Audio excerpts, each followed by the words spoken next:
We pick up and continue in our study in the Gospel of Matthew, chapter 5, and we are looking at verse 33 to 37 of chapter 5 of the Gospel of Matthew. You have heard in ancient times in Exodus, you must not swear false oaths, but make good your oaths before God. But I tell you not to swear at all, not by heaven, for heaven is God's throne, nor by earth, for earth is God's footstool, nor by Jerusalem, for Jerusalem is the city of the great king. Do not swear by your own head, since you cannot make one hair white or black. If your word is yes, say yes. If your word is no, say no.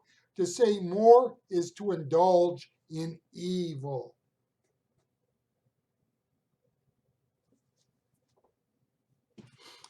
In my part of the world, the use of oaths and the misuse of oaths is not a big thing.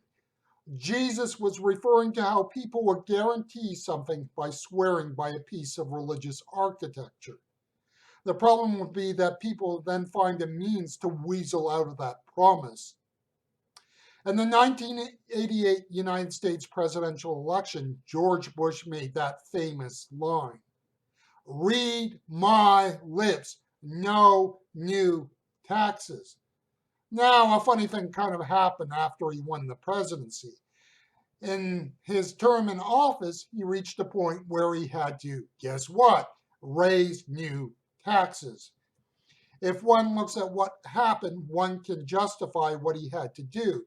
But clearly, the act of raising taxes fit a stereotype that people have of politicians, which is you promise one thing on the campaign trail, and when reality comes to pass, you do what you want.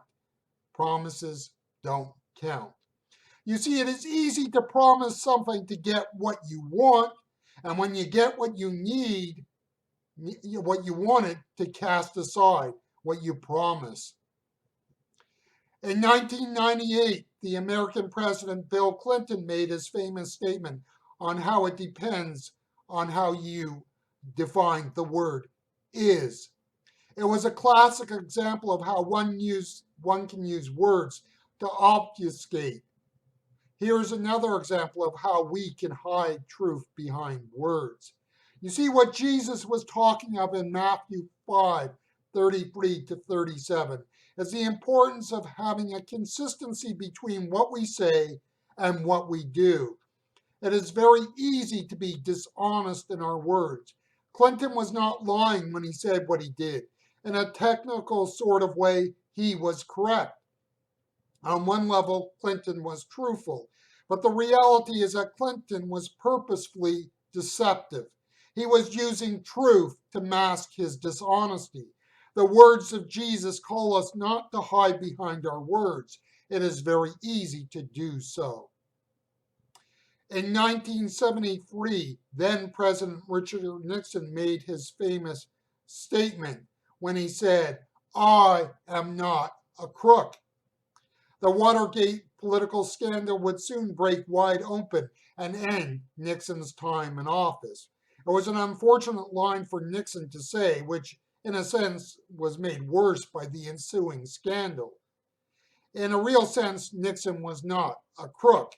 Nixon had misused and abused his office, and that is not the same thing as being a crook. The church too often falls into the same sort of trap. In recent years, the Roman Catholic Church has had the problems of upholding the ideal of the celibacy of the clergy while having practicing homosexuals in its priesthood. In and amongst evangelicals, we can lay claim to believing in eternal life and the promises therein, and then live a life and lifestyle that is no different from the pagan neighbors around us. It is not enough to lay claim to something when we are not living it out. Thomas Jefferson, 1743 to 1826, was the greatest intellect of his age. He was also the third president of the United States. Jefferson, like all human beings, was a complex individual. He was the inspiration behind the Bill of Rights.